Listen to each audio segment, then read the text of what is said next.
Alhamdulillahi Rabbil Alamin. Wassalatu wassalamu ala sayyidil mursalin Sayyidina Muhammadin wa ala alihi wa sahbihi wa dhurriyyatihi wa ummatihi ila yaumiddin wa ba'du. Saudara-saudariku, berbahagia kita bisa dipertemukan kembali oleh Allah Subhanahu wa taala. Karena itu, mari kita awali kultum kita, pertemuan kita dengan bermohon kepada Allah Subhanahu wa taala semoga seluruh perjuangan kita diterima oleh Allah Subhanahu wa taala dengan penerimaan terbaik insyaallah. Dan dengan penerimaan ini kita bisa mengukur apakah ada rasa penerimaan itu dalam jiwa kita sehingga dengan itu kita menjadi bahagia, merasa menang, merasa berhasil dengan semua perjuangan yang telah kita lakukan dari awal Ramadan sehingga pribadi kita yang muslim yang telah naik menjadi mukmin bisa bertransformasi menjadi pribadi muttaqin yang layak menunaikan Idul Fitr di hari pertama di bulan Syawal nanti. Nah, teman-teman sekalian, kita telah merumuskan dan menurunkan berdasar keterangan Al-Quran dan hadis-hadis Rasulullah SAW tentang tahap persiapan Idul Fitri itu. Mulai dari berwudu standar dasarnya, atau kita mengambil sunnah tertingginya yaitu mandi besar dalam pengertian fiqih yang telah saya uraikan. Kemudian setelah itu kita mencoba mencari pakaian terbaik. Masih ingat hadis riwayatnya disampaikan bahkan oleh cucu Nabi Hasan bin Ali bin Abi Thalib radhiyallahu taala anhuma. Ya, diriwayatkan oleh Imam Al-Hakim An-Naisaburi dalam kitabnya Al-Mustadrak, mencari pakaian terbaik dengan ukuran standar fiqih yang telah kami uraikan pula pada edisi kemarin. Pun demikian, setelah itu kita ambil sunnah yang ketiga dalam tahap persiapan ini, yaitu mencicipi makanan yang menandakan bahwa Ramadan telah usai.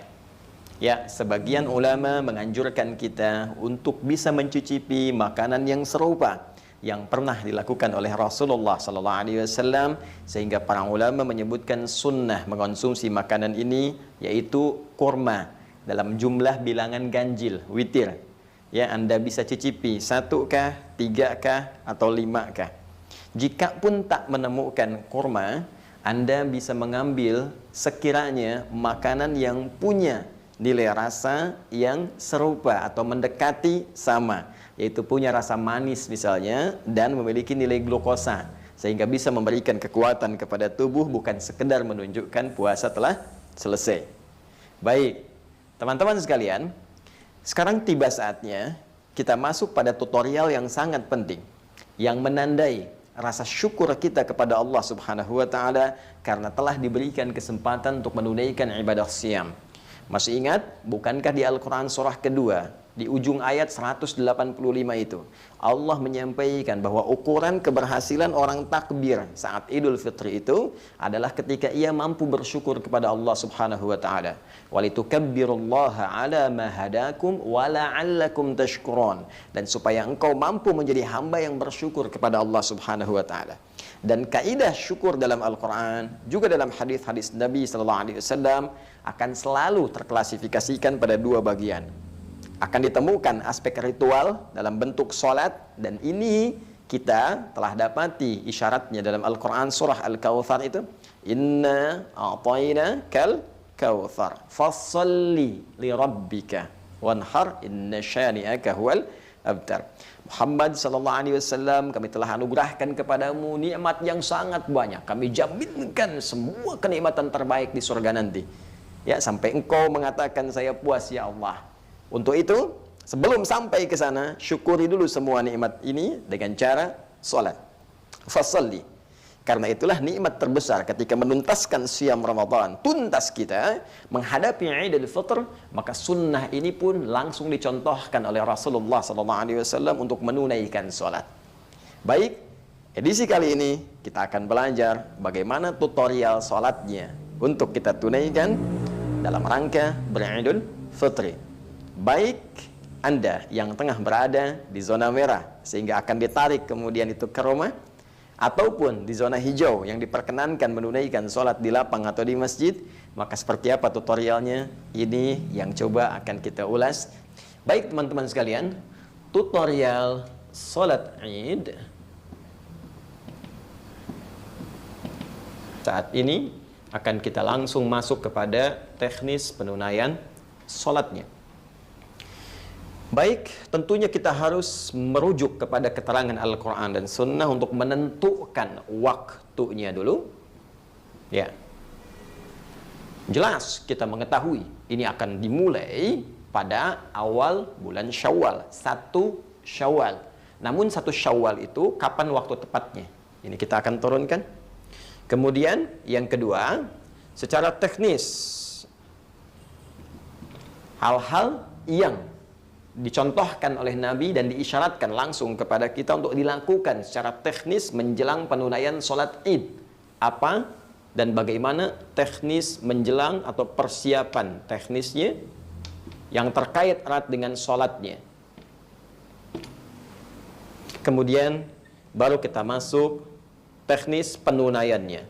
Bagaimana cara kita menunaikan salat Id seperti dicontohkan oleh Rasulullah sallallahu alaihi wasallam. Baik, kita mulai pertama untuk masuk kepada penentuan waktu. Dalam konteks penunaian waktu ini disampaikan, dirujuk dari keterangan para sahabat yang sampai kepada Nabi sallallahu alaihi wasallam, dan Imam Ahmad kemudian menyebutkan dalam musnad beliau, dalam kumpulan riwayat yang beliau susun dari tersambung kepada sahabat Jundub, disampaikan bahwa kana Rasulullah sallallahu alaihi wasallam yusalli bina yaumal fitri wasyamsu ala qaidi rumhain. Bima makna adalah kami pernah diimami Rasulullah sallallahu alaihi wasallam tatkala menunaikan salat Idul Fitri, dan matahari, ini saat kami menunaikan salat itu, matahari dalam posisi ketinggian bayangannya itu ketika jatuh ke bumi, ketinggian bayangannya sekitar 2 tombak. Ya. 2 tombak.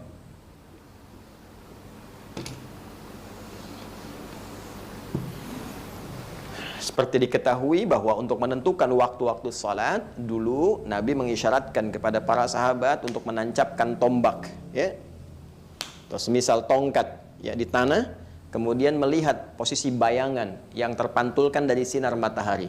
Apakah kemudian panjang bayangannya itu, ya, lebih tinggi dari tombaknya, berapa, sama dengan tombaknya, ataukah kemudian telah mengecil sampai hilang. Maka itu keadaan yang dimaksudkan dari mulai tinggi, mengecil sampai hilang akan menunjukkan secara spesifik waktu penunaian sholat. Ini cara yang paling praktis. Baik, kalau kita lihat teman-teman sekalian, hadis-hadis yang terkait dengan ukuran bayangan 1 tombak, 2 tombak, ini waktunya tentunya terkait setelah matahari terbit dari tempat terbitnya, masyriq, ya. Kalau ia terbit dari tempat terbit, begitu pas terbit, kemudian dia bergeser, ya, bayangan sudah menunjukkan 1 tombak, ya. Ini disebut dengan waktunya dari awal duha, syuruk, ya, syuruk. Jadi saya tuliskan syuruk seperti ini. Ini awal duha. Ada salat syuruk, gitu kan? Tersebut di dalam hadis riwayat At-Tirmidzi diantaranya disambungkan kepada Nabi sallallahu alaihi wasallam ketika beliau bersabda, man shallal ghadata fil jama'ati au fil masjid, siapa yang menunaikan salat subuh dengan berjamaah, ya, khususnya di masjid, ya, thumma yaq'udu yadhkurullaha, kemudian setelah itu dia enggak langsung beraktivitas yang lain, tidak langsung pulang kalau dia sedang di masjid, ya, tapi dia duduk berzikir kepada Allah Subhanahu wa taala. Zikir itu bisa baca Al-Quran, disebut dengan zikir. Quran surah ke-15 ayat 9. Ya, bisa juga dia zikir bertasbih, bertahmid, ya, bertakbir misalnya, ya, Al-Quran surah ke-4 ayat 103. Bisa berdoa, itu zikir. Quran surah ke-7 ayat 205. ya bisa menghafal Al-Quran, itu zikir. Quran surah ke-54, ya, ayat 17, 22, 32, 40. Bisa ikut ta'lim, Sabtu Ahad, tak sadar gitu kan, tak terasa. Begitu selesai sholat ada ta'lim, itu bagian dari zikir. Dalilnya Quran surah ketiga, ayat 190 sampai 191. Ya, baik, itu semua zikir. Kemudian thumma yusalli rak'atain, ya, fi bidayatid duha, maka dia sholat 2 rakaat setelah itu di awal duha. Ya, ketika mataharinya satu tombak itu awal duha. Maka ini sholatnya disebut dengan syuruk, pergeserannya disebut isyraq, ya, tempat terbitnya matahari ketika terbit, ya, itu disebut masyrik, terbit. Terbenamnya maghrib, ya. Masyrik dan maghrib dikumpulkan oleh Allah Subhanahu wa taala di firman-Nya pertama kali disebutkan di surah Al-Baqarah, surah kedua ayat 115. Walillahil masyriqu wal maghrib fa aynama tuwallu fa thamma wajhullah. Baik, maka milik Allah lah masyriq dan maghrib. Ini punya Allah, ini bukan Tuhan. Jadi jangan sampai kamu nyembah matahari.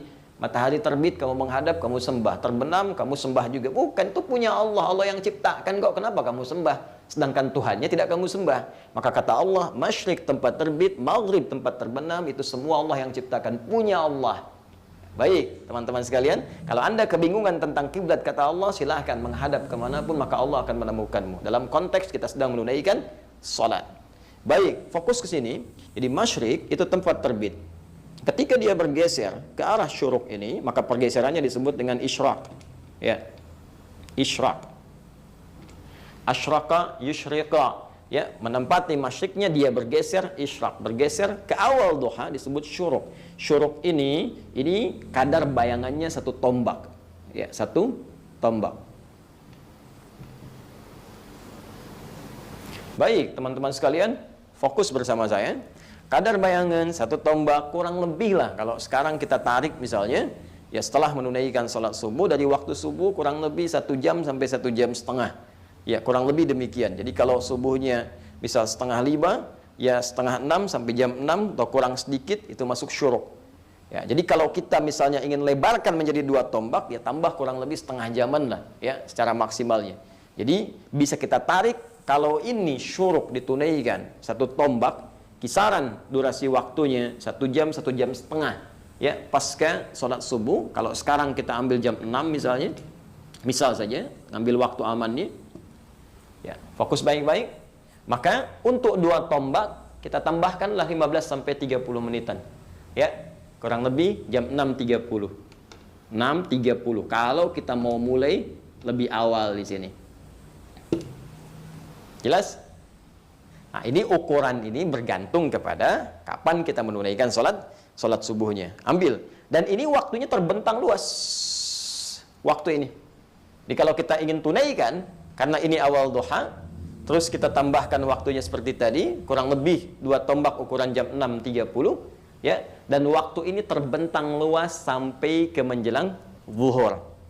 Ya, sehingga karena waktunya terbentang luas, teman-teman sekalian, ini untuk awal waktu penunaiannya. Jadi kalau kita tarik ke dalam waktu Indonesia misalnya bagian barat, sesuaikan dengan waktu sholat subuhnya, Anda ukur, kita ambil misalnya jam 6.30, ini awal waktunya. Baik. Kalau sekiranya Anda ingin mengambil kelapangan dalam penunaiannya, silahkan. Waktunya terbentang, kata para ulama, sampai dengan menjelang zawal, sesaat sebelum zuhur. Sesaat sebelum zuhur. Ya. Fokus. Kenapa ini penting saya sampaikan turunan ini? Umumnya, kalau kita menunaikan sholat id di lapang atau tempat terbuka, maka kita pada umumnya mengambil waktu-waktu yang awal. Karena ketika naik lebih tinggi waktunya, jam 7 kah, setengah 8 kah, kondisi mataharinya semakin naik, sinarnya semakin terasa. Ya, apalagi kalau ditunaikan di lapang jam 9, jam 10, siapa yang bisa tahan? Sholat aja udah begini-begini gitu kan? Maka bagaimana ketika mendengar khutbah, bubar mungkin, atau interupsi karena sudah terlampau panas. Ya. Tapi dalam situasi seperti sekarang, kan tidak semua orang bisa menunaikan di lapang. Ya, dalam kondisi pandemi COVID-19 yang tengah kita hadapi, Ya, mungkin ini akan ditarik secara ilatnya ketika akan ditunaikan, yang tidak bisa di lapang, tidak bisa di masjid, tarik lagi ke rumah. Ya, dalam konteks di rumah inilah teman-teman sekalian, saya ingin katakan, kalau Anda tidak dapat di jam 6.30, tidak ada masalah. Anda tunaikan jam 7 misalnya. Ya, jam 7 belum siap, agendakan jam 8, 08.00. Ya, ini bergantung tentunya kepada sunnah-sunnah sebelumnya yang ini. Walaupun akan lebih baik tentunya di awal waktu itu ditunaikannya untuk menunjukkan kesungguhan kita. Kecuali kalau ketiduran, ya, efek terlalu malam Anda beraktivitas, tidur bangun-bangun jam 10 gitu kan. Baik, kembalikan. Jadi setelah berwudu, mandi, berpakaian terbaik, icip-icip makanan, kan? Setelah cicip, siap-siap, tentukan waktunya jam berapa mau sholat. Jelas sampai sini? Baik, ini yang saya sampaikan. Baik, syuruk sudah saya sampaikan, dengan pahala senilai haji dan umrah itu, ya sempurna kata Nabi, hadisnya sahih. Kemudian untuk waktu penunaian Idul Fitrinya ditambah lagi sekitar 15-30 menit untuk menunjuk awal waktu penunaiannya, yaitu qaidi ramhain berdasarkan hadis yang tadi saya bacakan. Kemudian teman-teman, setelah itu fokus baik-baik. Sebelum sampai ke sini, saya ingin memberikan penekanan perbedaan antara penunaian sholat Idul Fitri dengan Idul Adha. Kalau Idul Fitri waktunya agak lebih melebar ke siang, Idul Adha lebih dimajukan. Ya, kenapa? Karena ada ibadah yang sangat penting, sehingga dengan pentingnya ini dimasukkan pada kata adhanya, yaitu udhiyah, menyembelihnya, yang lebih baik dilangsungkan di waktu duha. Jadi begitu masuk ke duhanya, penyembelihan dilakukan. Sehingga Idul Adha dilakukan lebih awal sholatnya. Ya, kalau tadi syuruk misalnya jam 6, ini kurang lebih syuruk ditunaikannya. Jam 6 sudah sholat Idul Adha. Dan sunnahnya tidak makan dulu. Beda dengan Idul Fitri. Sunnahnya Idul Fitri makan dulu, Idul Adha tidak makan dulu, sholat, baru sepulang sholat ditunaikanlah kemudian sunnah untuk makan itu, lebih baiknya dari hewan yang telah disembelih dan dimasak terlebih dahulu. Baik, inilah yang menyebabkan Idul Adha lebih cepat ditunaikan sholatnya, tapi Idul Fitri sifatnya agak santai dari segi waktu, karena ada sunnah-sunnah ini yang kita tunaikan terlebih dahulu. Jelas? Baik, jadi dari waktu sifatnya sudah saya sampaikan, jelas. Kita bisa mulai, ya kalau saya sebutkan 2 tombak, tar semua orang keluar pasang tombak gitu kan. Tapi kan sekarang eranya sudah digital, ditarik. Sholat fardu dulu begitu, tanam di lapang dulu kelihatan. Tapi sekarang kan lihat jam sekian, sekian, sekian. Bahkan jam tertentu sudah ada, syuruk jam sekian, Anda tinggal tambahkan saja. Sekarang kita ambil patokan misalnya yang sederhana, 6:30, siap-siap. Ya, semua siap, jam 7 dimulai, misal. Baik, bergantung kondisinya. Ini sudah. Jadi kalau nanti tiba diumumkan oleh pemerintah kita, ya, berdasarkan pantauan hilal, berdasarkan hitungan dari falak astronomi, insya Allah akan ditetapkan Idul Fitri berlangsung hari sekian, ya, 1 Syawal bertepatan dengan tanggal B dan seterusnya. Dan mungkin diduga kuat 1 Syawal ini akan bertepatan dengan tanggal 24 Mei di hari Ahad. Ya, karena ini hari Jumat, posisi masih di bawah ufuk maghribnya. Ya, secara perhitungan falak, konjungsi terjadi nanti di dini hari Sabtu, ya, jam 00.45. Sehingga posisi hilal pada saat itu, teman-teman, ini baru nampak terlihat nanti di hari Sabtunya. Ya, Sabtu malam Ahadnya itu sudah di atas 6 derajat. Dan dipastikan dari segi perhitungan falak, insya Allah hari Ahadnya. Ya, untuk 1 Syawal 1441 Hijrah. Karena itu kalau malam sidang itsbat akan diduga kuat Ramadan akan berjumlah genap 30 hari, dan esok Sabtu hari ke-30 Ahadnya baru kemudian Idul Fitri. Jadi kalau demikian, ya, konsepsinya, jadi persiapannya sudah mantap, lebih kepada persiapan ukhrawinya, spiritualnya untuk menjelang Idul Fitrinya. Jadi semua bisa disiapkan dari 2 hari menjelang prosesi Idnya. Teruskan. Sekarang teknis, sudah tahu waktu. Teknis terkait erat dengan persiapan sholatnya, sehingga nanti kelengkapannya bisa kita siapkan lebih awal.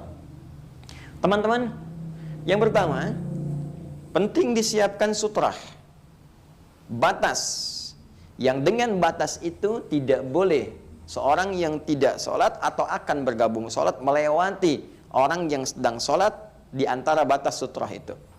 Baik, Anda bisa simpan sutrah ini, ya, diletakkan di depan imam posisinya. Ingat, kalau ada imam di belakang makmum, maka sutrah sholat berjamaah depan imamnya. Saya ambil contoh misal, ini saya akan taruh di bawah, teman-teman sekalian. Fokus, ini akan saya taruh di bawah. Sutrah itu secara gampangnya begini. Anda menyimpan satu benda, yang benda ini memiliki, hati-hati, ya, penampakan yang cukup baik dan tinggi sehingga diketahui oleh orang yang mungkin akan lewat, ini batasnya. Ya. Jadi kalau saya simpan di sini misalnya, dan jangan iseng ya, jangan terlalu disimpan jauh ke sana gitu kan. Cukup posisi Anda sujud di mana. Ketika Anda sujud, misal saya akan menunaikan sujud seperti ini.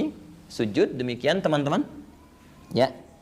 Begini. Nah, ini sutrahnya di sini. Jadi nggak usah dipasang terlalu jauh ya. Nah, ini penting saya sampaikan secara umum penanaman sutrah ini, karena nanti boleh jadi kaidah ini akan berlaku umum seperti Anda sholat misalnya di luar Idul Fitri, entah itu di perjalanan, ya kan? Atau di musola yang ketika Anda masbuk, ya, dan seterusnya. Pasang sutrah, kalau mau gampang, bagi teman-teman yang ada musola, ya kan? Atau ruangan khusus yang disiapkan ketika ditarik ke rumah misalnya. Nah, kalau di masjid kan ada mihrab. Ya, mihrab itu kan ada tembok ya di bagian imamnya itu. Jadi kecil kemungkinan orang lewat karena nggak ada yang bisa nembus tembok, gitu kan? Nah, di rumah juga begitu. Kalau Anda ada satu ruangan, ruang tengah kah atau misalnya di kamar kah, Anda bisa ambil posisi bentangkan sejadah tepat di depannya itu tembok. Ya, jadi dalam konteks ini tidak ada orang yang lalu lalang dan terlihat di hadapan Anda. Jelas? Baik, ini sutrah imam. Makmum, teman-teman sekalian, dalam konteks berjamaah nggak perlu pasang sutrah lagi. Nah, dia jangan sampai begini, imam pasang sutrah, makmum pasang, nggak usah. Ya, karena bagi makmum, nanti saf makmum itu ada kelonggaran. Kalau saf imam nggak boleh dilewati, tapi makmum ini kalau batal satu, boleh melewati yang lain. Ya, misal sedang sholat tiba-tiba batal. Ya, jangan ditahan-tahan ya. Kalau sedang nggak enak, nggak usah ini naik, sudah. Ya, udah batalkan saja. Batal, Anda kembali keluar. Anda bisa lewati makmum yang lain. Itu nggak membatalkan dan tidak mengganggu kepada yang lain juga kalau paham fikihnya. Anda keluar, wudhu lagi, gabung lagi. Yang ini geser. Saat ini bergeser seperti ini, nanti ketika Anda selesai wudhu, Anda isi yang paling pojok. Jangan maksa ke sini lagi. Jelas ya? Baik, ini sutrah. Simpan, jangan dilewati. Ini sunnah. Karena itu, siapkan kondisinya. Apa yang penting terkait kondisi ini? Tadi, tentukan ruangan di mana Anda akan sholat. Kalau ruangan di ruang tengah cukup lebar misalnya, keadaan di rumah, ataupun di lapang misalnya yang lebar, maka cepat tentukan sutrahnya, supaya nggak dilewati orang. Baik. Jelas? Paham ya? Selanjutnya, kalau sudah jelas, teman-teman sekalian, susun safnya. Ya, susun saf terlebih dahulu. Tentukan imamnya. Baik. Terkait dengan yang di lapang, di masjid atau bahkan di rumah, sholat berjamaah itu kaidahnya sama. Pasti ada imam dan makmum. Itu disebut dengan jamaah. Jadi tidak mengikat tempat, baik yang di lapang, di masjid ataukah di rumah. Ada imam, ada makmum. Maka imam mengecek dulu keadaan makmumnya, memetakkan kondisinya dan merapikan safnya. Jelas? Baik, penting untuk Anda melihat. Jadi bukan formalitas begini, rapatkan, luruskan. Ya, dan tidak apa menggunakan bahasa Indonesia, nggak ada masalah. Tidak harus pakai bahasa Arab karena ini maknawi sifatnya. Ya, rapatkan, luruskan, istau, istaqimu. Tidak hanya demikian teman-teman, Anda membalik, menghadap kepada makmum, lihat. Rapatkan, sayang, dek, rapatkan ya. Ya, di belakang, saf paling belakang mama dengan adik-adik yang perempuan, rapatkan juga, rapat. Ya, rapat, luruskan. Nah, ketika Anda melihat makmum ini, coba petakan siapa mereka. Mungkin ada yang tidak bisa berdiri terlampau lama, ya kan? Ada yang bisa bertahan untuk dibacakan surat-surat panjang. Disinilah nanti kita akan bisa memilih di antara sekian uraian sunnah dari Nabi, surat apa yang dibaca. Kita akan lihat mana yang paling sesuai dengan makmum, sehingga makmum merasakan kenikmatan dalam penunaian sholat itu. Jelas? Baik. Kemudian selanjutnya, teman-teman sekalian, teruskan. Sholat akan dimulai tanpa diawali azan dan iqamah. Awas hati-hati, jadi jangan terlampau soleh. Ya, saya ulang, jangan terlampau soleh, tidak perlu ada adzan, tidak perlu ada iqamah. Tersambung hadis kepada Nabi sallallahu alaihi wasallam, diriwayatkan ketika Nabi akan menunaikan salat Id itu, maka kami tidak mengawalinya, kata para sahabat, dengan adzan ataupun iqamah. Jadi langsung beliau ya memberikan arahan kepada kami, meluruskan saf dan seterusnya, salatul jami'ah, siap-siap salat kemudian ditunaikan. Jelas? Baik, kalau sudah sampai ke situ, mari kita masuk kepada teknis utamanya. Baik, salat Id baik ditunaikan di lapang, di masjid, ataukah di rumah. Dan sekali lagi, saya ingin tegaskan kepada kita semua tanpa kecuali, dalam suasana yang sangat baik ini teman-teman sekalian, untuk saling menghormati penunaian sunnah.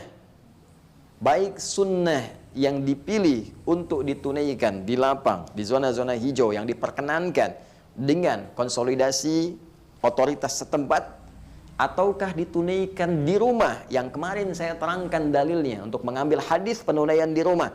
Ya, hadisnya sudah saya jelaskan dari sahabat Abu Hurairah, dari sunannya Abu Daud, nomor hadisnya saya sebutkan 1162, bagaimana ketika kondisi Nabi akan menunaikan sholat, tiba-tiba fa'asabana matar, kata sahabat, turun hujan, maka Nabi tarik sholat itu ke masjid. Apa alasannya? Supaya sahabat kemudian tidak terkena hujan, mungkin fisiknya terganggu, ada yang sakit dan tak kondusif sholat. Jadi kalau untuk menghindari hujan saja ditarik kepada kondisi yang lebih rapat lagi, lebih terlindungi lagi, maka bagaimana dengan virus yang lebih mungkin kuat dibandingkan dengan dampak hujan yang mengenai tubuh seseorang. Maka bisa ditarik lagi ke tempat yang lebih dalam, yaitu kemana? Ke rumah. Di sini muncul kalimat kita, sholat Id di rumah saja, bagi yang tak memungkinkan untuk ke masjid atau ke lapang. Dan ini contohnya sudah ada dipraktekkan oleh sahabat Anas bin Malik radhiyallahu taala anhu. Ya, Al-Imam Al-Bukhari meriwayatkan dalam hadis beliau di Abwabul Id, ya, Idain, bahkan Abwabul Idain, ya, bab pembahasan tentang sholat dua hari raya, baik Idul Fitri atau Idul Adha. Bab idza fatahul Id, bab spesifik pembahasan jika kehilangan kesempatan menunaikan sholat Id bersama orang banyak di lapang ataukah di masjid, ya. Thumma yusalli rak'atain, maka dia tetap bisa menunaikan sholat 2 rakaat. Wa kadzalika nisa, demikian pula perempuan-perempuan yang enggak sempat ikut bergabung, boleh dia tunaikan. Ini yang paling menarik. Wa fil buyuti wal qura, dan cara penunaiannya di rumah atau di kampung-kampung, tempat-tempat yang spesifik. Itu ada di halaman atau di juz yang kedua, di halaman ke-23. Memang hadis ini mu'allaq sifatnya.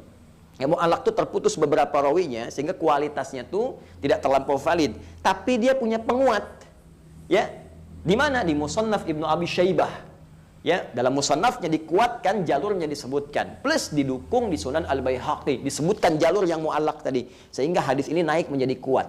Itulah kejeniusan Imam Al-Bukhari, walaupun tidak dimasukkan dalam kitab sahihnya, beliau tetap menyampaikan karena ada penguat dalam riwayat-riwayat yang lainnya. Ya, apa yang disebutkan di situ? Disebutkan bahwa sahabat Anas bin Malik jama'a ahlahu wa banihi. Ketika beliau tak mampu menunaikannya di lapang seperti yang lainnya, maka beliau coba kumpulkan keluarganya dan anak-anaknya.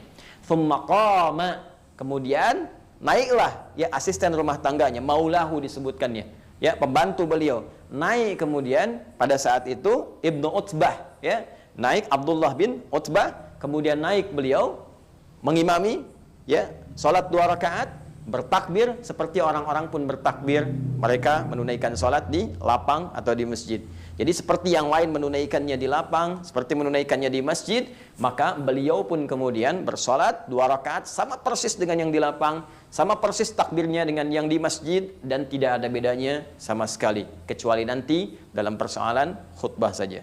Jadi sahabat-sahabat sekalian, dengan uraian tadi dapat kita ketahui, dengan rahmat Allah Subhanahu wa taala, ya, dan petunjuk yang jelas dari Rasulullah sallallahu alaihi wasallam yang memberikan kesempatan bahagia bagi setiap insan beriman, ya, yang telah berjuang menunaikan ibadah siam selama 30 hari itu. Allah memberikan apresiasi. Ya, apa di antara hadiah yang Allah berikan kepada kita? Kesempatan yang luas untuk semua orang untuk menunaikan sholat Id. Ya, jadi saking pentingnya Id ini, sudah nggak ada syarat mutlak misalnya, mesti di lapang aja, kalau nggak di lapang, nggak ada Id. Tidak teman-teman, jangan khawatir. Yang tak bisa di lapang, silahkan di masjid. Tak bisa di masjid, silahkan di rumah. Dan semuanya disamakan petunjuknya oleh Nabi SAW, tak ada beda penunaiannya, baik di lapang ataupun di rumah. Plus keutamaannya dengan kondisi masing-masing yang mengikat penunaian sholat yang dimaksudkan. Jadi dari sini, sekali lagi, jangan ada kesan pesimis ketika memang dalam kondisi tertentu, kita mesti menunaikan di rumah. Tunaikan saja. Ya, sunnah jelas, petunjuk jelas, pedoman ada, alhamdulillah, sah, pahala insya Allah dengan izin Allah diturunkan.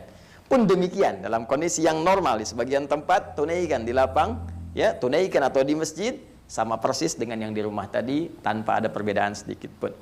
Jelas? Jelas? Jelas? Jelas? Mari kita coba tunaikan tutorial dari sholatnya. Menghadap ke arah kiblat, jelas, ukur arahnya, sesuaikan, jangan sampai keliru. Hati-hati, ini juga menjadi pelajaran penting ya bagi sebagian keluarga yang barangkali selama ini belum pernah mengalami situasi ini. Alhamdulillah bisa belajar lebih banyak, bisa tentukan kemana arah kiblat yang benarnya. Ya, Quran surah kedua ayat 144.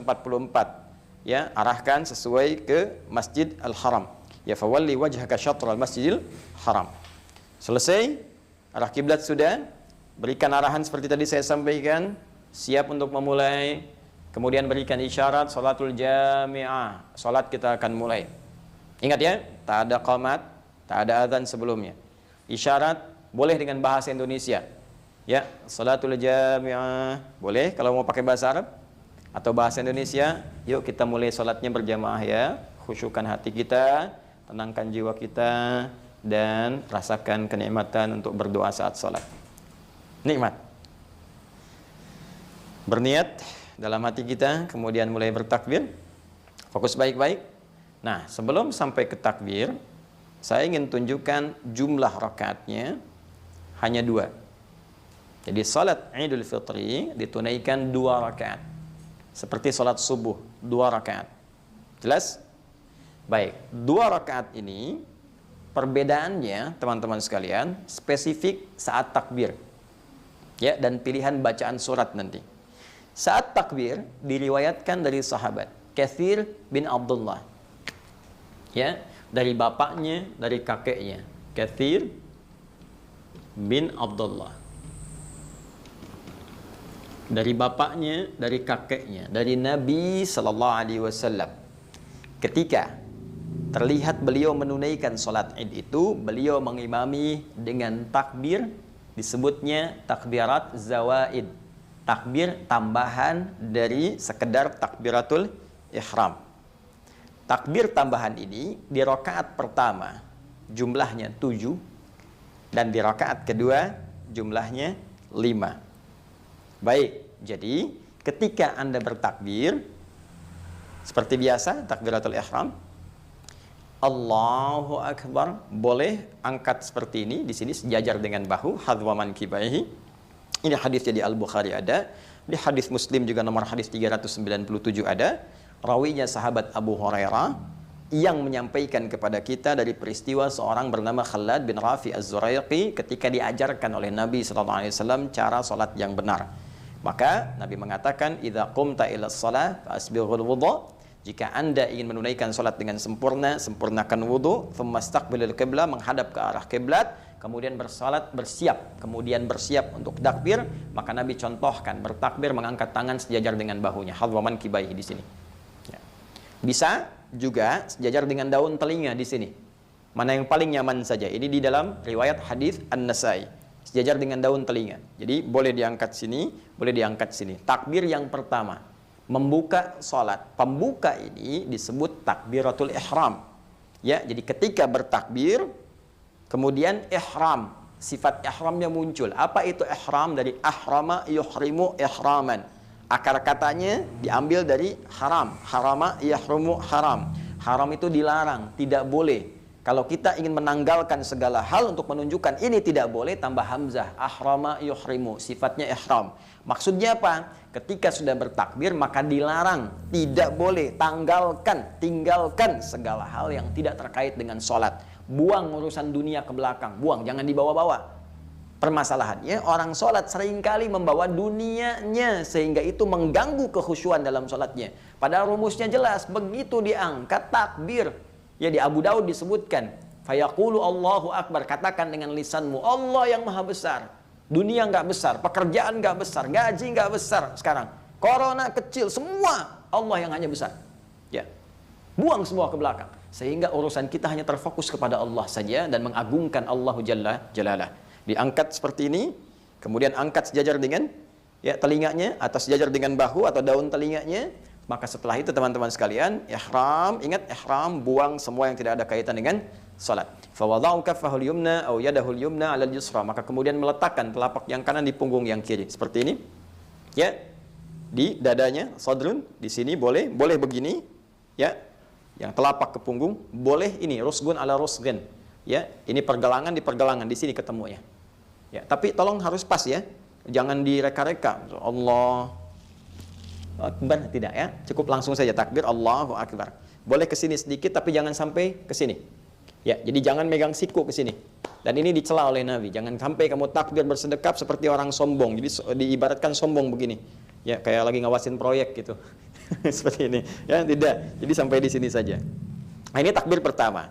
Disebut takbir pembuka. Bukan pertama dalam konteks yang 7 tadi. Jadi takbir pembukanya ihram. Baru setelah itu tambahkan 7.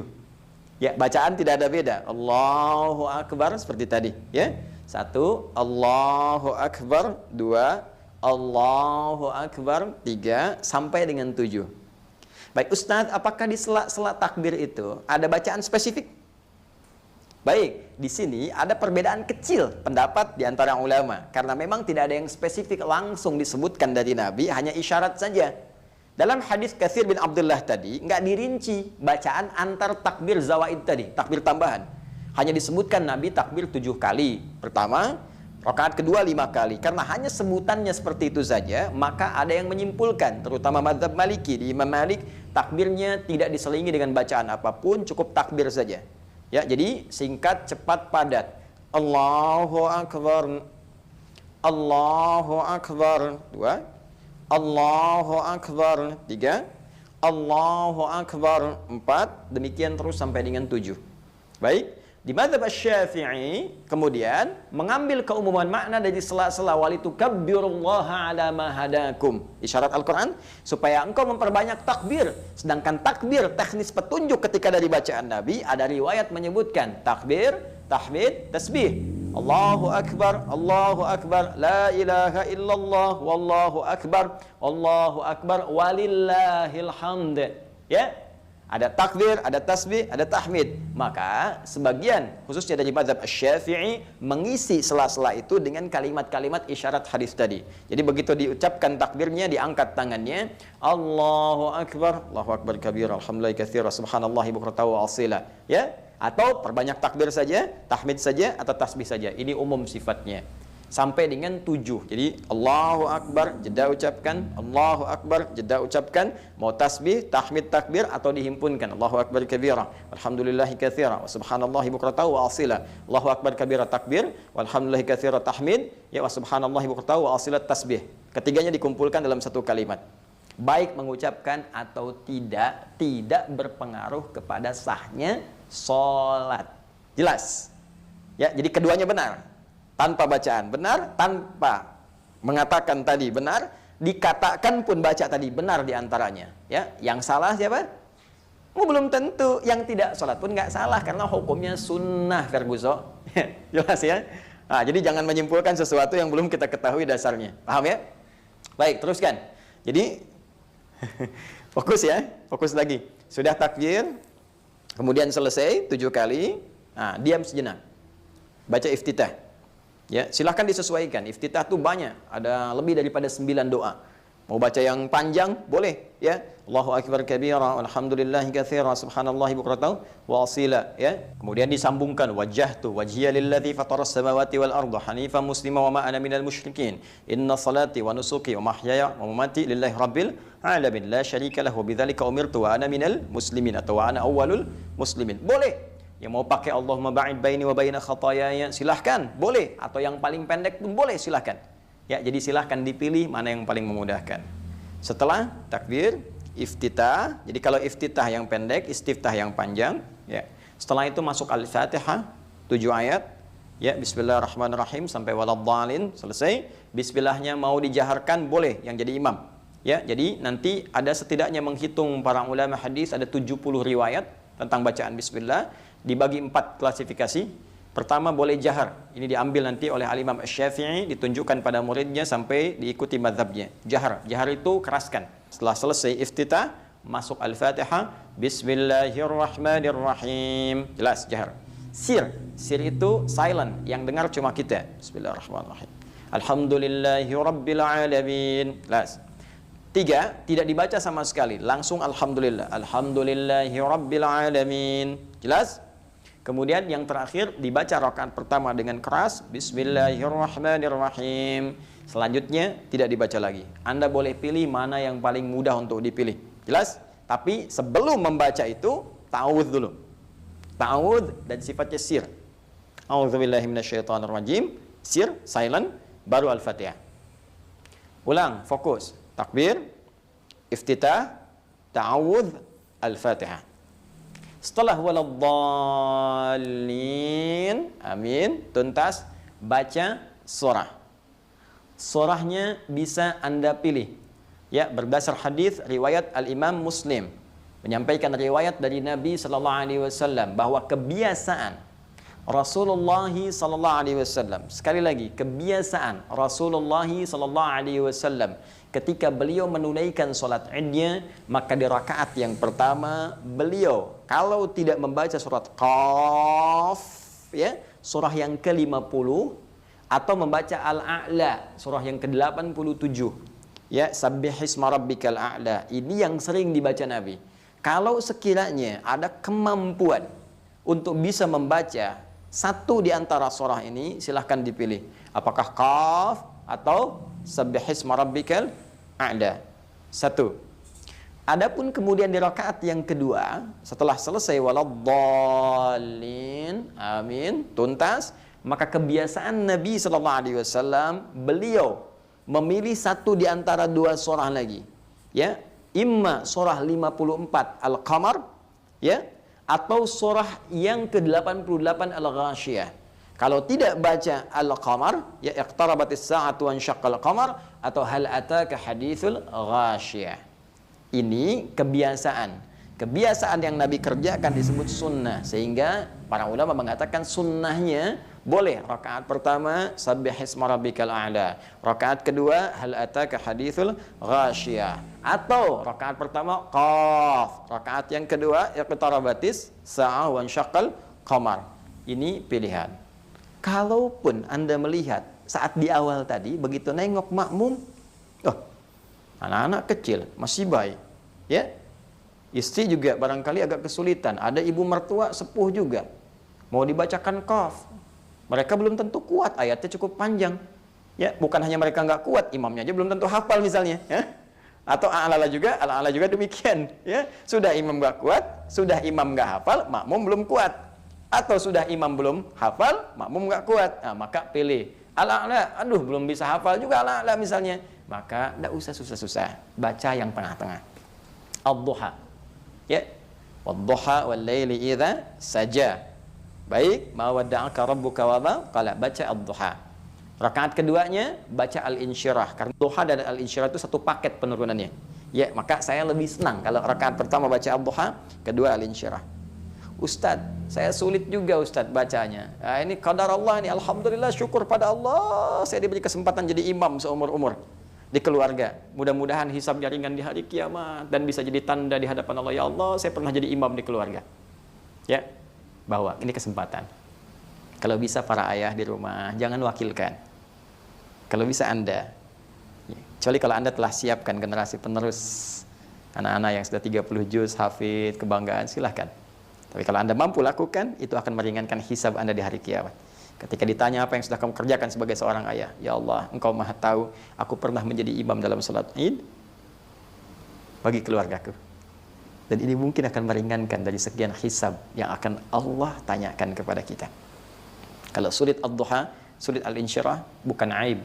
Anda memimpin dengan Al-Ikhlas, Qul Huwallahu Ahad, atau Al-Falaq, atau An-Nas, tidak ada masalah. Yang penting ada satu lembaran tertuliskan di episode kehidupan kita bahwa kita pernah jadi kebanggaan di keluarga dengan memfungsikan fungsi keimaman kita, bukan sekedar di rumah tangga mengurus rumah dan persoalan tangga, tapi juga dalam persoalan konteks spiritual dan untuk akhirat kita. Nah, selebihnya teman-teman tidak ada beda.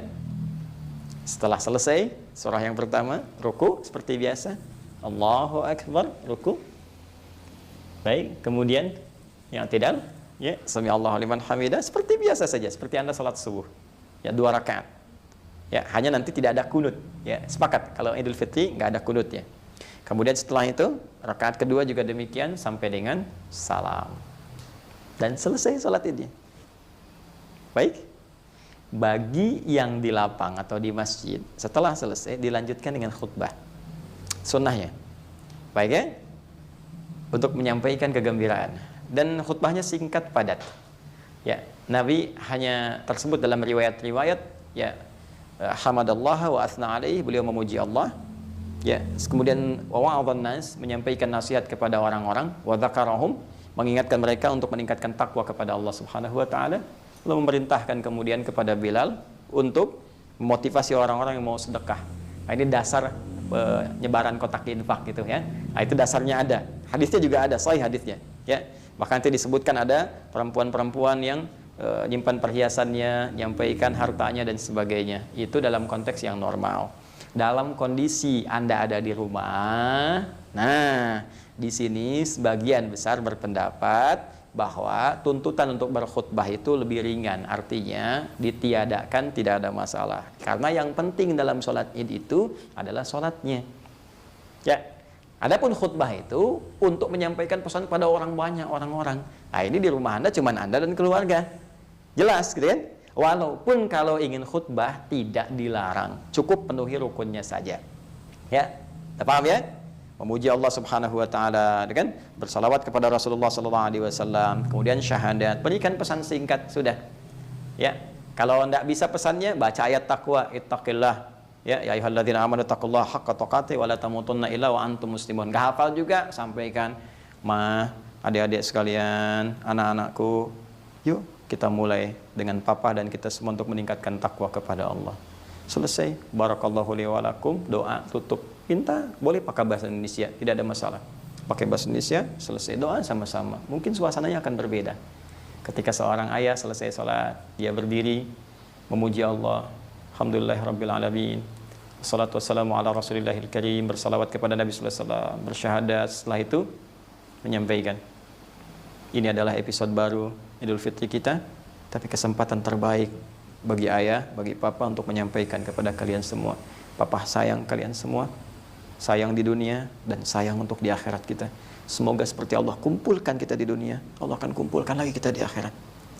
Karena itu maafkan kalau selama ini ada yang kurang.